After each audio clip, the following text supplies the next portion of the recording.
We have now President Joe Biden, who cares more about illegal citizens, 11 million of them, becoming citizens instead of almost the 11 million Americans who are out of work. So House Minority Leader Kevin McCarthy last night on President Biden's immigration policies after the president ordered construction on the southern border wall to stop. Biden has also hit pause on all deportations for 100 days. I want to bring in former New Mexico Governor Susana Martinez. Governor, good morning to you, and thank you for doing our program today. Hello. Good morning to you, Bill. Yeah, what do you think the executive order does on immigration, the border wall, deportation? Size that up. We're certainly going to have the same problems that we did at the very beginning of President Trump's administration, in where there was not enough wall, there weren't enough tools to make sure that our borders were protected. The fence was a piece of the security of our nation.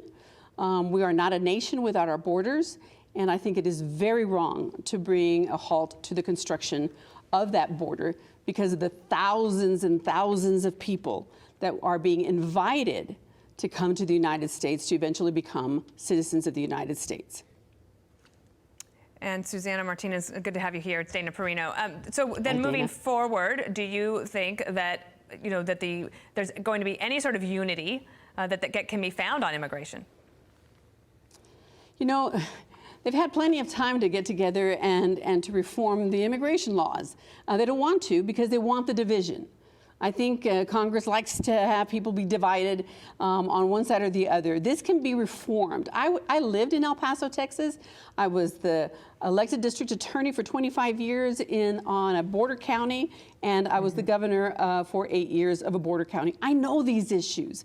I know them on a daily basis. I know the people who are already charging people from Honduras, Guatemala, El Salvador, charging them to bring them all the way up to the U.S. border, how unsafe it is. It's a humanitarian issue, but it's also a security of our nation. We have no idea who these people are, and they're not going to be held. They will be released into our communities, just like they were released into my community when I was a young girl. They would just walk across the river, and they would go into our communities, and they had no jobs.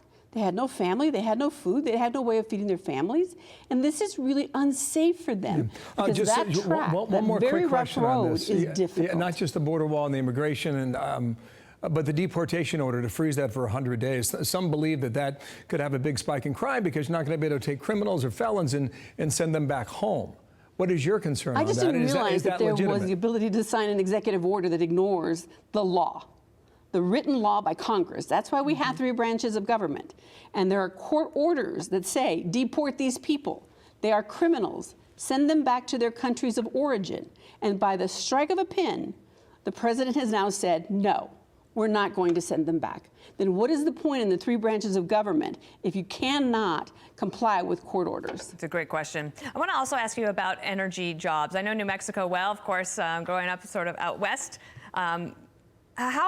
How many jobs are we talking about in New Mexico? What is the impact of these policies? Tom Cotton tweeted yesterday that President Biden is responsible for every one of these lost jobs. How are people seeing it in New Mexico? You know, when you put a policy forward and say, halt everything for 60 days, you have to have an end game. But what's the goal of that? And all that's going to do is lose jobs. The budget that's being proposed right now in New Mexico is $7.3 billion. 38% of that budget comes from oil and gas. Wow.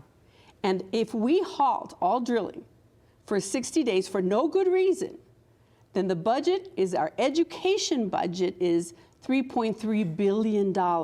So what are we going to do with our K through 12 and our universities? Where's the money going to come from when we don't have that 38% from our oil and gas? Right now it's 60 days, and it's going to creep. You just watch. It's going to creep and go into a year, another year for leases, for drilling on federal land, and the ability to have right-of-ways for them to be able to do their work. And then the trickle-down effect. All the small businesses that support the oil and gas industry. I don't hear a lot of optimism from you today. But realism, she's talking real money. There isn't a lot of optimism. There isn't a reason for this rule. Yeah. We have to provide for our K through 12. Why isn't that a priority? Why are we worried about these quick little fixes that aren't going to fix a thing? Good questions. Why are we prioritizing our kids? Yeah, Governor, thank you for your time. Hope you come back, okay? Susana Martinez. Thank you, Governor. I will. Thank you. Thank you.